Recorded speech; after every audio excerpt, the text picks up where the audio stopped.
My wife cheated on me with her, took over our $250, $0 inheritance, and now she's claiming I owe her half of our house, which I bought with my late father's life insurance, after lying about her affair ending, and I just found out she's secretly been draining our joint account for years. I never thought I'd be the guy sitting here, writing about how my wife turned out to be nothing but a lying, cheating bitch. But here I am. And honestly, the whole thing started unraveling so fast I barely had time to breathe. One day, I thought I knew my life, a quiet, stable marriage, a good job, and a future I was planning to grow old in. Then out of nowhere, everything shattered. It all began about 3 months ago.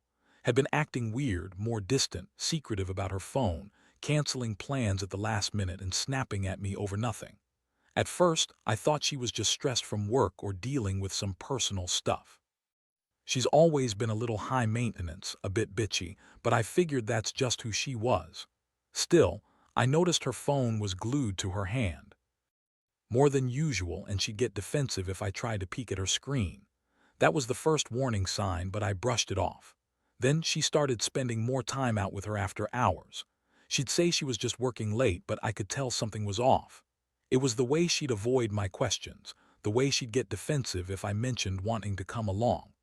I even caught her lying about where she was a couple of times, making up stories about stupid meetings or client dinners.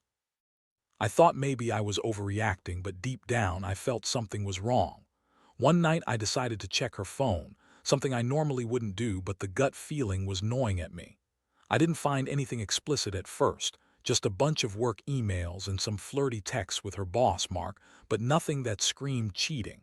Still, I couldn't shake the feeling. Then I noticed her messages with a number I didn't recognize. It was a woman's name, Sarah, and the texts were suggestive, more than just friendly banter. She was talking about meeting up, about how she needed to see her again, and how things are complicated but worth it. I stared at those messages for a long time, my stomach twisting in knots. How long had this been going on? Was she really cheating on me? I felt this surge of anger and betrayal. My wife, the woman I loved, was lying to me, sneaking around with some. I'd always thought she was a little manipulative, but this was next level. I kept going through her phone, trying to find out how deep it went. That's when I found out she'd been secretly seeing Sarah for months. Not just occasional meetups, they'd been hooking up regularly, sometimes even at her office or in hotels. And she'd lied to my face every time I asked if she was seeing anyone else. The worst part, she had been draining money from our joint account for months, buying expensive dinners, gifts, and even paying for a hotel stay for her and Sarah.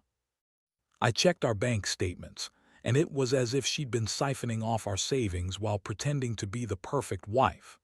Our inheritance, the $250, $0 from my late father's life insurance, was supposed to be our safety net, but she'd already started spending it on her little side life. I felt like I'd been punched in the gut. How could she do this? How could she lie so effortlessly? When I confronted her about the messages, she went full bitch mode. Everything, called me paranoid, said I was imagining things. When I mentioned the money, her eyes flashed with anger and contempt. She said I was jealous and possessive, that she deserved to have some fun after all the stress I'd put her through. She told me I owed her half of the house, a house I bought with my father's insurance, a house I thought was our future. She claimed I was trying to control her, that I was the one cheating by snooping. But I had the receipts, the texts, the bank statements, everything. And I knew she was lying. That's when I realized I couldn't keep pretending everything was okay. The woman I married was a fraud, a liar, a manipulative cheat who had been draining our life's work and trust. I felt helpless, furious, broken. I never thought I'd be in this position, thinking about divorce, about fighting for what's mine, about revenge. But I knew one thing for sure. I wasn't going down without a fight. Had crossed a line, and I was going to make sure she paid for it. After I found out about the affair and the money drain, I knew I had to act fast. Was good at lying, but I wasn't going to let her keep pulling the wool over my eyes. I started digging into everything I could find. More bank statements, emails, her social media activity. It was like peeling back layers of a lie she'd carefully constructed. Every new piece of evidence made me angrier, more determined to get some kind of justice. One thing I couldn't ignore was how she lied about ending her affair with Sarah. She kept insisting they were just friends, even after I showed her the texts where Sarah was talking about how they were more than that, and how wanted to be with her. His reaction was classic: denial, then blame shifting. She told me I was insecure, that I was imagining things, that I was crazy for accusing her of cheating. But I had screenshots, bank records, hotel receipts. I knew she was lying. I also discovered she'd been secretly draining our joint account for years, siphoning off thousands here and there, on dinners, gifts, even paying for Sarah's rent.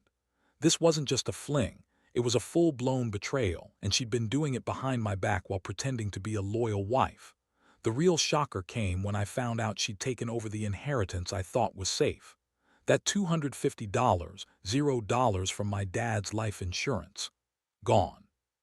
She'd used part of it to fund her affair, buy expensive clothes, and pay off her side girl.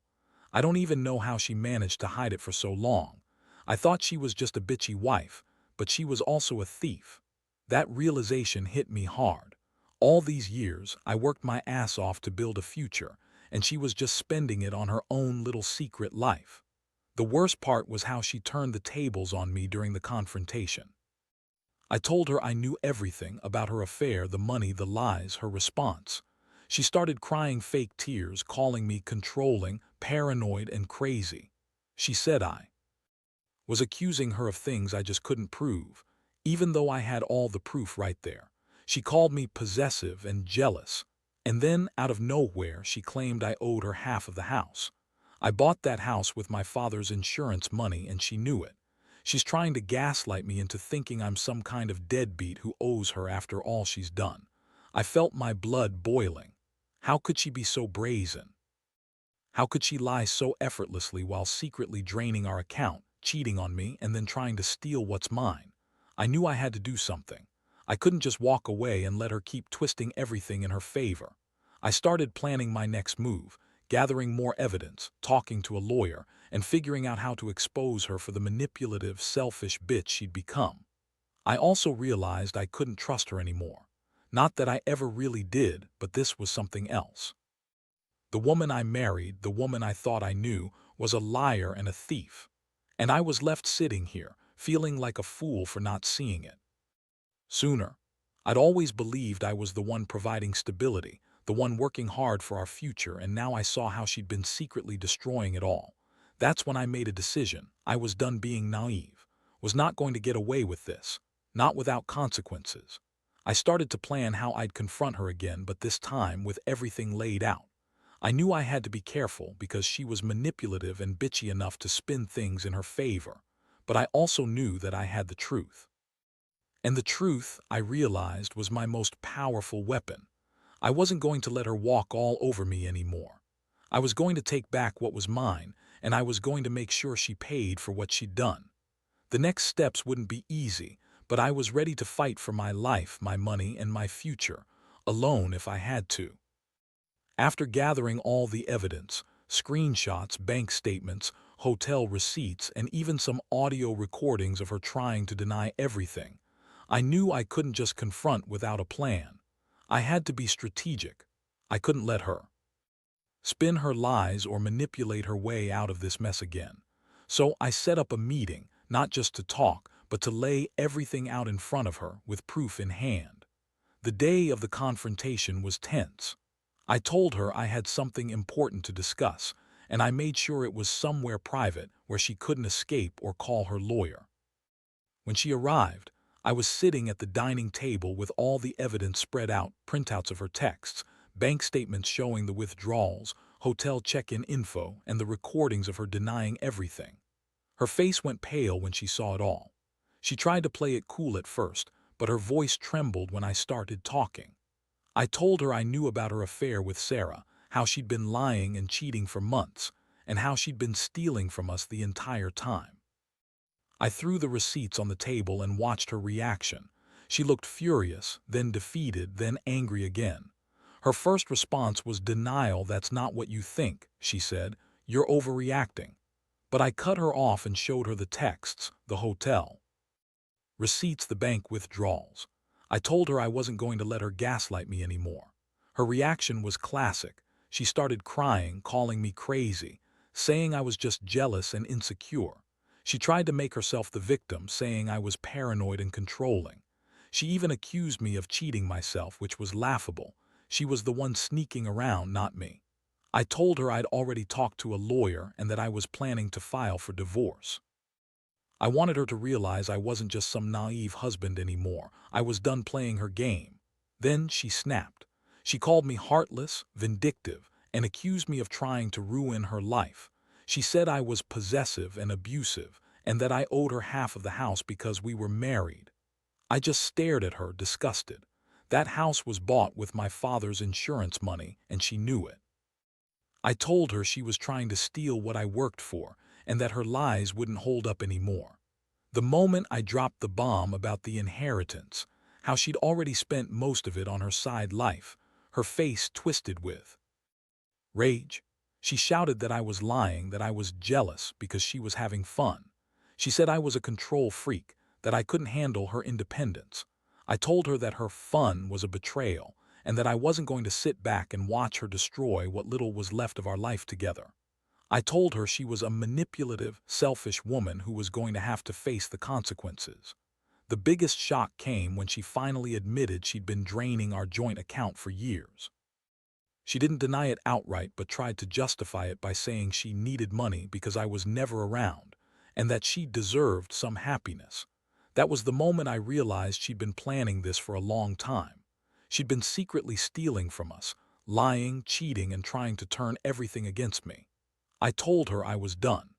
I told her I was filing for divorce, that she wasn't getting a dime of the inheritance, and that I'd be taking full control of the house. I wanted her out of my life for good.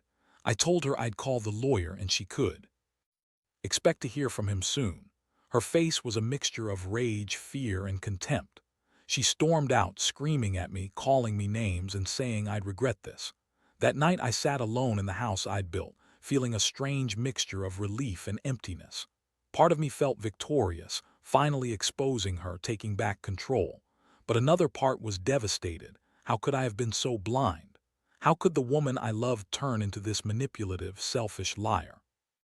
I kept replaying everything, trying to understand how I got here. The betrayal cut deep, and I knew the road ahead wouldn't be easy, but I also knew I'd made the right choice. Lies and deception had cost me everything I thought I knew about my marriage. No more hiding, no more pretending. I was done being a victim of her games.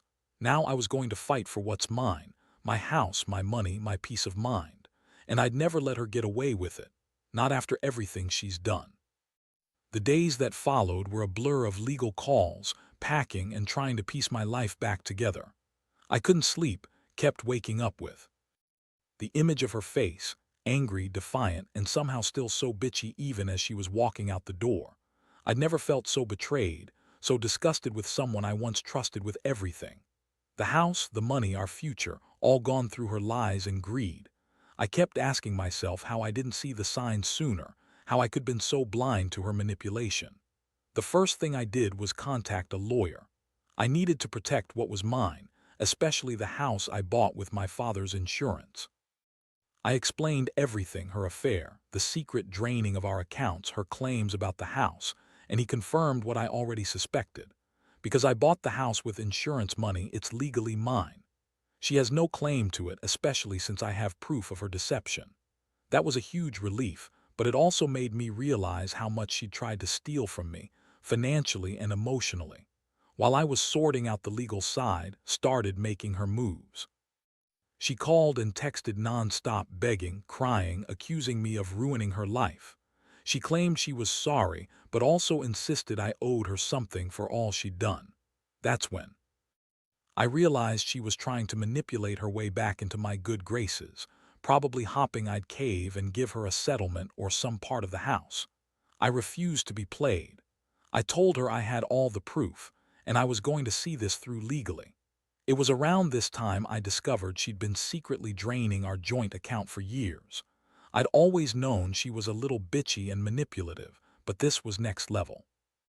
She'd been secretly taking money, sometimes hundreds at a time, buying herself clothes, paying for her side girl and even funding trips. I found out she'd been doing it for so long I couldn't believe I missed all the signs. It explained why our savings had been shrinking over the years, why she'd been so defensive about money. I felt a mix of rage and sadness. Rage because she'd lied and betrayed me, and sadness because I had loved her once. But I also felt a strange sense of relief. Finally, I was uncovering the truth. I realized how much I'd been blind, how I'd overlooked the signs because I didn't want to believe my wife could be this cold and selfish. I kept asking myself how she could do this to me, how she could lie and cheat and steal and still pretend to be the victim. It was a hard pill to swallow. In the midst of all this chaos, I also started thinking about my future. I knew I had to cut all ties with her, move on, and rebuild my life. I decided to sell the house.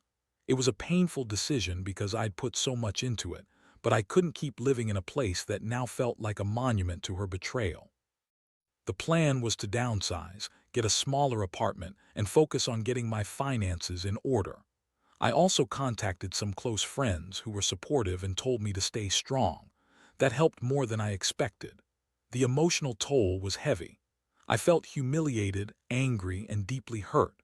I'd always believed in honesty and loyalty, and now I saw how her lies and greed had shattered everything. I kept replaying the moments when I should seen the warning signs, when I missed her sneaky behaviors or the way she would lie about small things. I wondered if I'd ever trust anyone again, but deep down I knew I had to keep going. I couldn't let her win by breaking me completely. One night I sat alone in what used to be our living room, staring at the empty space where she used to sit. I felt a strange mixture of emptiness and resolve. I knew I'd come out of this stronger, even if it didn't feel like it now. I'd learned a hard lesson about trust, about how dangerous it can be to ignore the red flags. And I'd also learned that sometimes the only way to protect yourself is to take control, face the truth head-on, and fight back. Because if you don't, someone like will keep taking and taking until there's nothing left. That's what I refused to let happen again. The legal process dragged on, and honestly, it was a nightmare. Kept trying to spin things her way, calling me controlling, saying I was just jealous because she was finally free, and even accusing me of being the one who cheated. The nerve of her. I had proof of everything, texts, bank withdrawals, hotel receipts, and I wasn't about to let her manipulate her way out of this. Every time she called or sent a message, I'd just block her and focus on getting my life back in order. One of the worst moments was when she showed up at my new apartment, crying and begging for another chance, claiming she'd changed and that she was sorry for everything. I looked her dead in the eyes and told her she lost that right the moment I found out about her affair and the draining of our savings. I told her I was done with her lies, with her manipulations, with the whole charade. If she thought I'd just forgive her and move on, she was dead wrong. Meanwhile, I worked with my lawyer to prepare for the divorce. I wanted full custody of the house, which I still had legal claim to, and I wanted her out of my life entirely. I also made it clear I wasn't going to give her a penny of the inheritance. She'd already spent enough of it on her side life. I was going to fight for every cent, for my house, and for my peace of mind. It was about more than money. It was about reclaiming myself after being so betrayed. In the process, I uncovered more of her lies. She'd been secretly funneling money into her own accounts, opening new credit cards, even setting up fake identities to hide her spending. I found evidence she'd been planning to leave me for months, maybe even years, and that she'd been carefully covering her tracks. The realization hit me hard. This wasn't just a fling. It was calculated, cold, and deliberate. She'd been planning her escape while pretending to be the perfect wife. The most shocking revelation came when I learned she'd already moved a significant chunk of the inheritance into offshore accounts, trying to hide it from me. The amount was staggering, more than I'd ever imagined. She'd been living a double life, one I never suspected. I felt a mix of disgust and heartbreak. How could she do this? How could she manipulate me, steal from us, and then act like the victim? I'd trusted her, loved her, and she just used me as a pawn for her own selfish gain. Finally, the day of the court hearing arrived. I sat there, feeling a mixture of anxiety and relief. I knew I had the truth on my Sighed. When the judge asked about the house, I explained that I bought it with my late father's insurance money proof in hand, and that it was legally mine. I presented all the evidence of her affair, her financial deception, and her lies. When the judge saw everything, she nodded in understanding and ruled in my favor, awarding me full ownership of the house and ordering to pay back the stolen money. After the court decision's facade crumbled. She yelled, called me names, and stormed out of the courtroom, but I didn't care. For the first time in months, I felt a sense of victory. I'd fought hard and I'd won back what was rightfully mine. I knew the road ahead would still be tough, rebuilding my life, healing from the betrayal, but I was finally free from her grip. The weight of her lies and greed had lifted, and I was determined to move forward stronger than ever. Looking back, I realize how much I learned from this nightmare. Trust is fragile, and sometimes the people closest to you can turn out to be the biggest predators. But I also learned that taking control, confronting the truth, fighting back, and never giving up is the only way to come out on top. Betrayal hurt like hell, but it also showed me my resilience. I'll never let anyone manipulate or steal from me again. And as I start the next chapter of my life, I do so with a hard-earned sense of freedom and a vow to never be so blind again. After everything that happened, I've spent a lot of time reflecting on what this whole nightmare taught me. Honestly, it's been one of the toughest experiences of my life, but it also forced me to wake up and see some hard truths. I used to think trust was the foundation of a marriage, but I now realize that trust is something you have to earn and protect every single day. Betrayal was a brutal lesson, but it also made me stronger, more cautious, more aware, and more determined not to let anyone manipulate me again. Getting rid of her presence in my life was like shedding a heavy weight I didn't even realize I was carrying. The house is sold now, and I've moved into a smaller place that I can call my own without any shadows of her deception hanging over me. I've also started focusing on my career again, pouring energy into work I love, and reconnecting with friends I'd neglected during the chaos. Slowly, I'm rebuilding myself from the ground up. One of the most surprising parts of this process has been discovering how much support I had from people around me, friends, family, even some colleagues. Their advice, their kindness, and their honesty helped me stay grounded when I felt like falling apart. It reminded me that even in the darkest times, genuine people are still out there, willing to help you pick up the pieces. That's something I won't forget. Looking back, I wish I could tell my past self to see the red flags sooner, to trust my instincts more and not ignore the little things, like her secretive phone habits, her lies about where she was, or how she spent money I didn't even know she had. I was blinded by love, but now I see how dangerous that can be. Love isn't enough when someone is deceitful and selfish. You have to be vigilant, protect yourself, and never let someone take advantage of your trust. The biggest lesson I've learned is that no matter how much you love someone, you have to prioritize your own well-being. If you notice red flags, don't brush them aside. Don't wait until it's too late, because betrayal, when it comes, hits harder than anything, and the scars can stay with you for a long time. But I also learned that you can survive it. You can come out of it stronger, more resilient, and ready for a better future. Now, I'm focused on rebuilding my life, on creating a new chapter where honesty, self-respect, and integrity are at the core. I don't regret the pain because it taught me to value myself more. And I hope anyone reading this who's going through something similar realizes that you're not alone and there's a way out. You don't have to accept betrayal or manipulation. Stand up, fight for what's right, and never let anyone take away your peace or your future. Because, in the end, the only person who truly has your back is yourself.